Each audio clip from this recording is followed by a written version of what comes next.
Hey everyone, welcome back to Poplar Preparedness. This is a weekend update, just kind of a review around the world brought to you by OnScene Alert. This is one of the sources of intel that I get.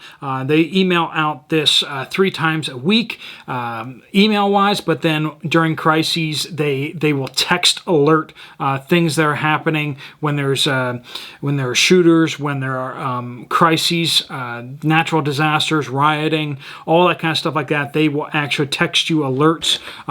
They have a lot of links, historical links with a lot of government agencies in the United States here, and that is super useful. Let's get into some of these reports of what's kind of going on in the world so you can see what this looks like. But if you want to check this out for yourself, there's a 30-day free subscription down. If you go down in the comments down below, use the code and everything, you will find that it's very affordably priced, and just the fact that they will send you emergency alerts if there's rioting in your area. You can set it up so that only things that happen in your geographical area will they text alert you. Super great stuff. I've talked with them a few times. Just good folks who have a lot of experience doing disaster management at a federal level. So let's jump into these things. Okay, so first thing out there, that in Sri Lanka, security forces from the government have made a raid on the main protest camp in Colombo. And that is, there have been demonstrations, there has been protests, and the government has not only cracked down on that while they're protesting, but has gone after the protesters when they've gone to sleep, gone to their tents, and they've gone and dismantled the tents and the whole camp, right? And that is just, that takes things to a new level. There's a cyber attack that happened against Belgium, and they are now holding China responsible. So they're saying the malicious cyber attacks against their federal ministries have originated in China, and they're demanding that the government of China investigate and to hold people responsible for that. But I think we all kind of get the idea that this isn't probably independent people within Dragon Country, but rather it is with either tacit approval, or whether it's actually being directed by the government over there. But Belgium is reporting that a lot of their websites and a lot of their systems have been compromised due to this attack. All right.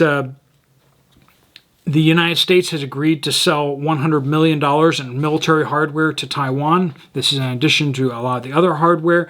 Of course, this is getting Dragon Country really upset.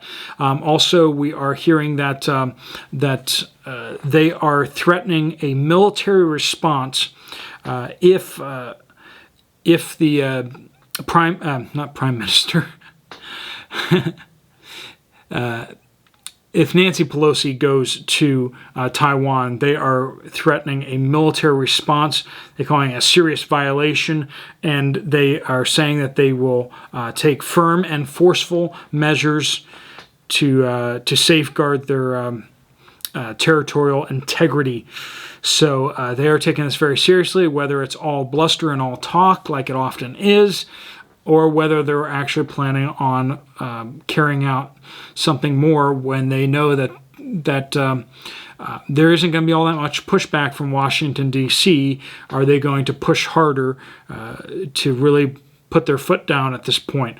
I don't think that will mean an invasion, but I think that they could do some pretty forceful things to really hit the independence of Taiwan. All right, United Kingdom had a massive fire, and they've had a lot of fires, grass fires and stuff like that because of the heat. They have a lot of fires going on, and a number of their housing complexes have caught fire.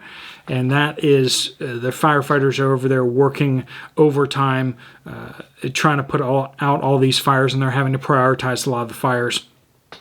Over in East Boston, Massachusetts, there's another fire there, a 5-alarm blaze. Once again, that is a residential 3 double-decker homes, and 28 people have been displaced. But that's a big fire out there. Flooding in Islamabad, Pakistan. The death toll is now at 282 people in Pakistan due to flash flooding and just a lot of damages. 5,600 homes damaged across the country.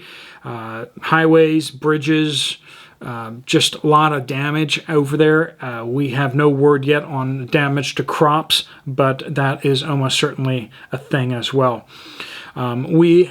You have heard probably from other channels talking about the crises in Dragon Country due to banking. Henan Bank crisis.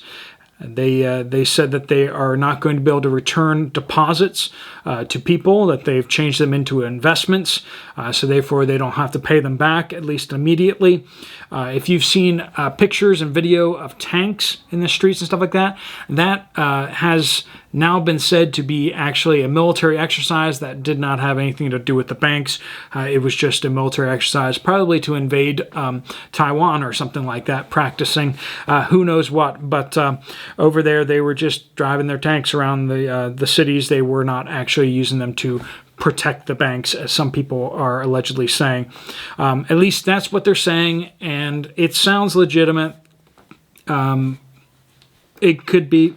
I may not have good information on that one. It's hard to say with stuff coming out of Dragon Country these days. Over 500 people have died in Spain due to the 10-day intense heat wave. As they've had some power issues, as well as people who have had their air conditioning go out, or they don't have air conditioning, older people mostly, and that type of thing. 500 people have perished in Spain due to the heat wave. In Europe, it is being blasted with the heat, and we're going to get to the United States that is being baked right now, not to the same degree, but a lot of that. Okay, so we also have a very disconcerting report out of New York. They have the first reported case of polio in nearly a decade. That is very concerning. If you've ever seen the iron lungs, you know that you do not want to have polio. Okay? That is not something you want. And a lot of people have not been getting the polio vaccine recently because it's been gone. And so a lot of younger people have not been required and not been asked to get that jab. So a lot of people may need to very quickly get, and that's something I would say absolutely go out and get vaccinated for that if that is what is if that becomes a threat, because you do not want to get that.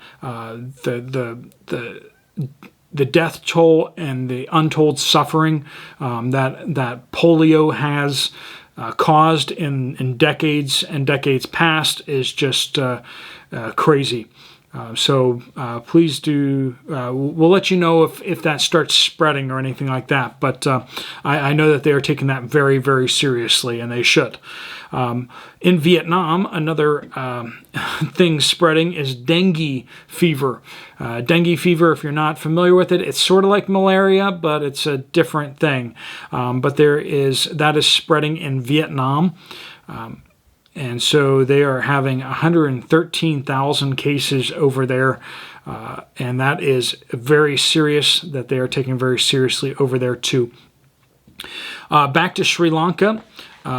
The president has now officially stepped down, has resigned. Not only did he flee the country, but he has resigned. I think he took enough of the money out of the country with him that he will be set for life, but that is just my speculation on the matter. Power grid has failed in Nigeria. So this is not Nicaragua. We've been talking about Nicaragua a little bit recently, but Nigeria has their power grid has completely collapsed multiple times over the last several weeks. And that's, your power grid is not something that you can just flip on, flip off. So that is a very serious issue out there. In France, there's a accident with horse stampedes, and over in Ecuador there was a a prison riot in which 13 inmates perished. Tornadoes have a tornado has a touchdown, the second one this year in New Hampshire, which is very unusual, but no one was hurt or injured with that. Water shortage. Water systems are about to collapse in Lebanon, in the country of Lebanon. This is a very serious issue. UN is there trying to stabilize things. I don't know what the Smurfs are really going to be able to do about that, but it is a very serious situation for the people there. And, if you would pray for them, I'm sure that would be appreciated, because that's they need water over there. We have wildfires burning in Greece, all across Greece, as well as some other places in Europe as well. But near Athens, they have a fire that's going that's very concerning. They also have a fire going in a large wildfire in near Glen Rose, Texas. 16 homes were destroyed on Wednesday, and Tuesday it was 21 homes. It's a very fast-moving fire because it's only a couple days old, and it's just spreading like wildfire, I guess you could say. Weather forecasts in the area, we continue to be baked in the center of the United States. Big heat dome is just baking people, and it is rough. We are getting a little bit of precipitation along the East Coast, and there is precipitation in the New Mexico region, and that is welcome there too, but it remains to be seen how much Texas will get. We have 2 storms brewing off the coast of Mexico. But neither one of those seem to be too serious as of this time, and neither one look like they're going to make landfall with any strength whatsoever. So that is the OnScene alert news report for you. If you found that to be useful, if you found that kind of information useful, and you'd like to have that emailed directly to you, you might want to check out the free trial down below. But I get a lot of benefit out of it. I don't always quote them when I use a number of the stories and reports that I in my regular reports, but I should probably do better at citing them. That's where I was getting it from. But if you're looking for quality information, that's a great way to go. All right, if you like this video, you might want to check out this video right here. Otherwise, I will see you later. Steve Poplar out.